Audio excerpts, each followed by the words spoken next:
Hey, welcome back to Random Gleanings. Chris, Jesse, Chris, I hate it when people say I've got good news and I've got bad news. Which do you want to hear first? But that's kind of where I'm starting. I think when it comes to markets, there's some things to be positive about and some things to be, have some legitimate concerns about. Where do you want to start? Yeah, let's go pros and cons and kind of intersperse them. So we'll start with a positive. Year to date, the price of the S&P 500 has come down. Now we know that the market's down year to date for the S&P 500, but the good news is the price has come down. I mean, if you go back to when the COVID crash hit in March of 2020, and you looked at the price of the market relative to earnings through 2020 and 2021, it was really kind of elevated relative to the past, call it 30, 40 years, right? I mean, we're almost back down now to the 25-year average. So we're getting cheaper, and that's a good thing. Right.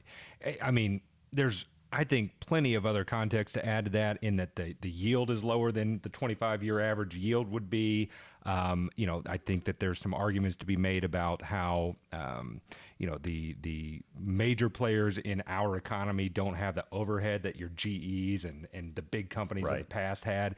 So, I totally agree. We're not quite yet to the 25-year average, but I think there's some arguments to say that we're pretty darn close, especially as you extrapolate out into the future and kind of where yields are presently. So I mean, if you're dollar cost averaging into your 401k plan, if you're adding money on a consistent basis, anywhere you're buying the market at a cheaper price. That's right. And that's a good thing. Yeah.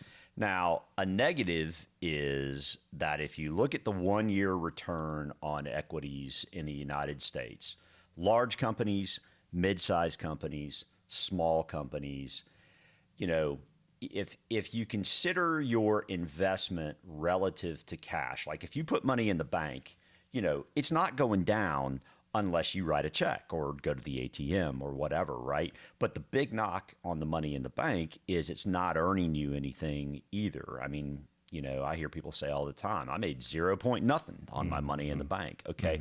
So why do people invest? Well, they invest because they're going to get a higher return on investment from their equities or their bonds or their real estate, their commodities, whatever, theoretically, than whatever cash is paying them in the bank, right? So at any moment when stocks now in the United States are either making the same as cash, which is 0, or less than that, something's wrong. Something's not right. I mean, your stock's supposed to make you more than what the bank makes you, right? So if you look at this chart, you've got the Russell 2000, which are small companies. The 1-year return on the Russell 2000 is negative 11.5%. In orange, you see the Russell Mid Cap, which are the mid-sized companies. And by the way, all the large companies at some point were mid-sized companies too. But mid-sized companies right now on a 1-year number are at a 1.4% return. That's pretty darn close to cash. So you've got two major asset classes that are now at or below what cash is paying you. Now large caps are at 7% on a 1-year number, which, is considerably lower than it was in December. But, those numbers are dropping. Mm-hmm. And the question is why? No, I mean, I think a little background from my perspective on this is, for folks like us that are paying attention to this every day, there is absolutely something to be paying attention to there. I've often said, though, volatility, which this is representing, is the cost of better returns, right? And so to go completely away from markets, I think is wrong-headed for your future, right? Yep. But to your point, when we're paying attention, these things are not the norms. And right. So, what does that cause? What do we do in this environment? And right. And so that's exactly right. Right. Okay. Next chart. So, this is a chart of the last 42 years, and there's a fair amount of information on this chart. So the gray bars on this chart represent calendar year returns for the S&P 500 from 1980 all the way into this year. And what you'll see is that in 32 of 42 years, they've gone up. Okay, so that's roughly 3 out of 4 years. I mean, that's a good batting average, right? I mean, heck, if you batted 750, dadgum. I mean, Ted Williams batted over 400. That's nowhere near 750. And the U.S. stock market's giving you over a 750 batting average. Holy cow, that's a good place to be. But you've had to endure those little purple dots, which the average intra-year drops. What that means is sometime in the calendar year, in each of those years, the market from the high to the low has dropped by those purple dot numbers. So you can see in a garden variety bull market period like the 80s, you see a -6 to -8-ish% return.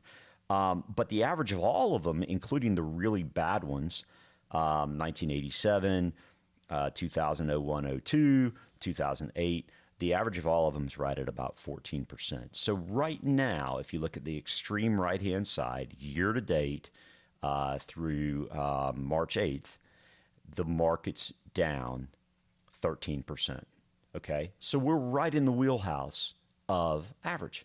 Right. This is not abnormal. That's right. That's right. Yeah, I think that's again, it's a really healthy reminder to be to look at that, and I think maybe we've said this before, but I think the last couple years, barring the very V-shaped, COVID reaction that went down very swiftly, but then recovered quite swiftly as well.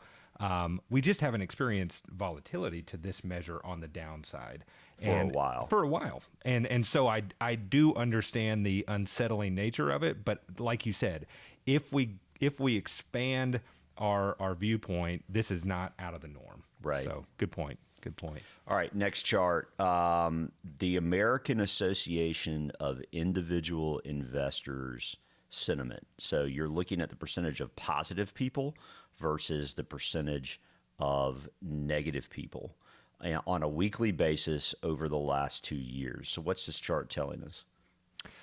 So really what it's getting at is that we are at the negativity level from a expectation of the future that we were at the peak of COVID.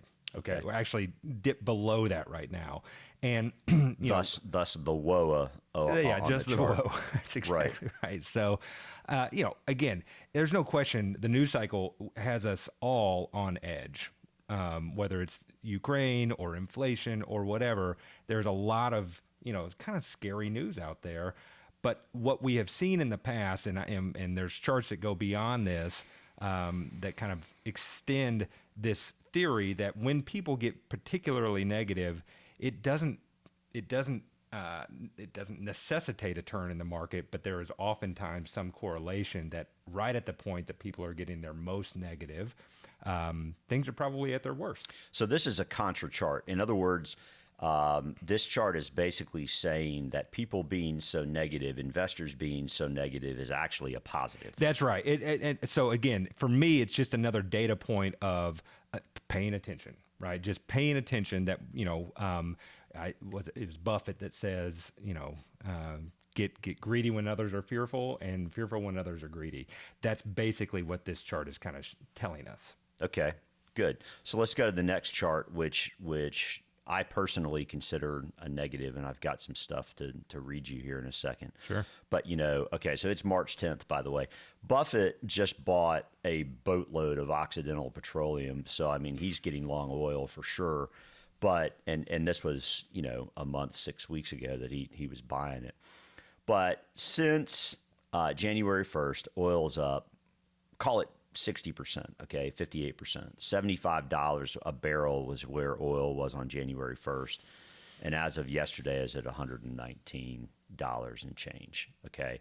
So that's up 60% since January 1st. So I want to read you something from one of our research strategists.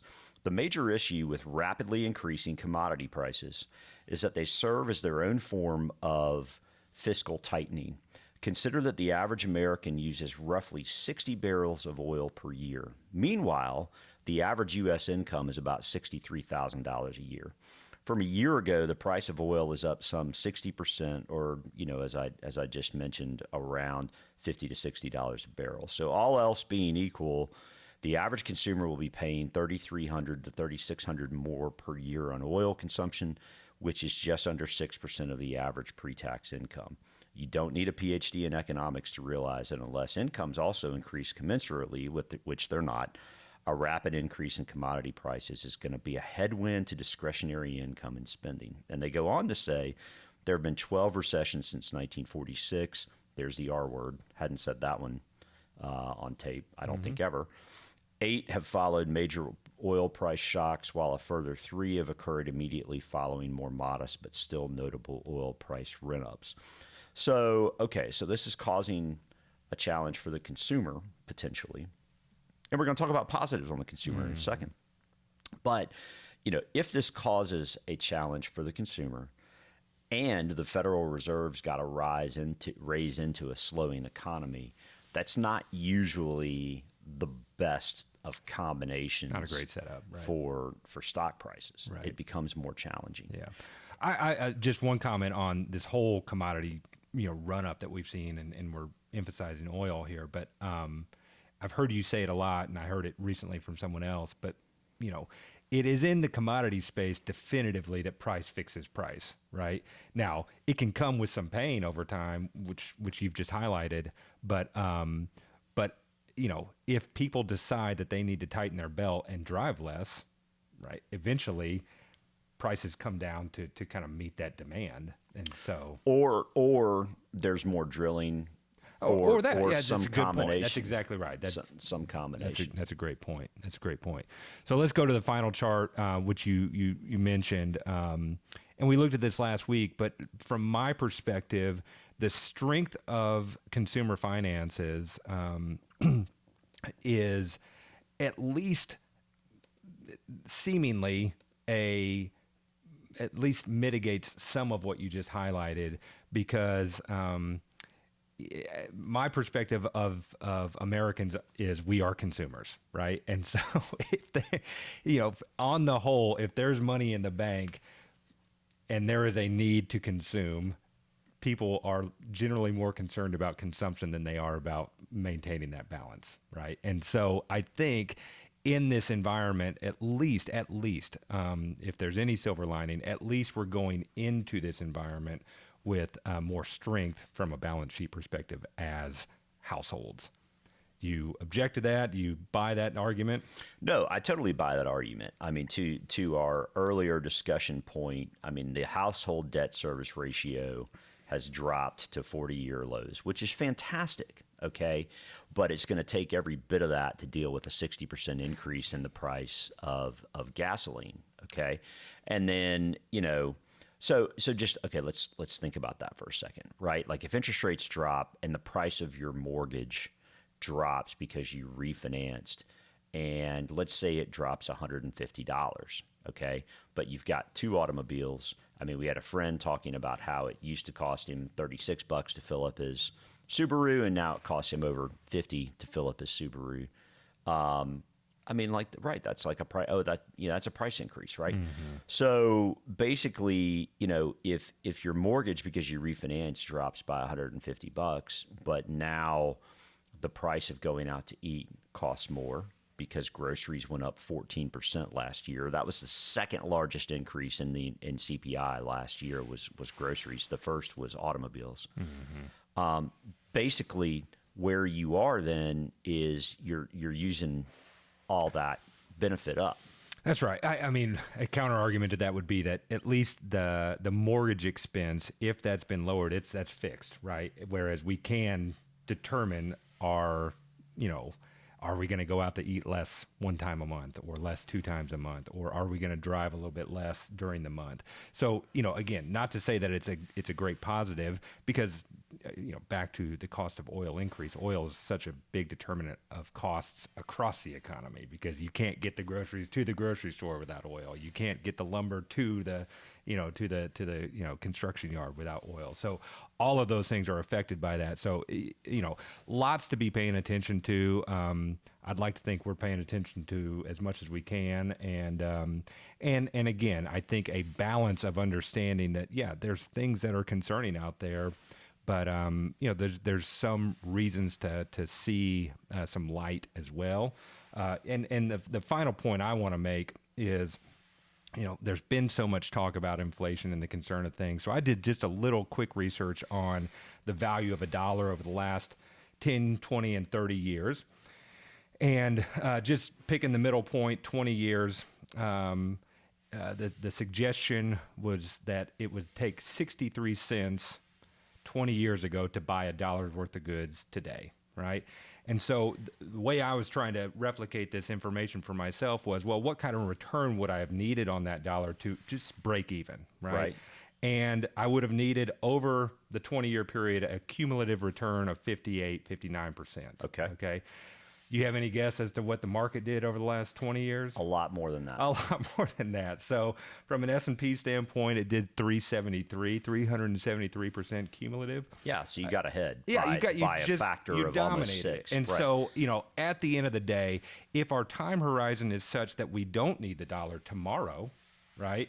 And that's what the bank is needed for, right? I don't like to see no return, the 0.0 nothing, as you mentioned. But if there is a plan in place such that you've got the money you need tomorrow and next week and next month, but there are some dollars that you've got targeted for the long term, I'm still long-term bullish. Yeah, right. And I would agree with that. The question is, are you paying attention and how to preserve in the near run? Definitely.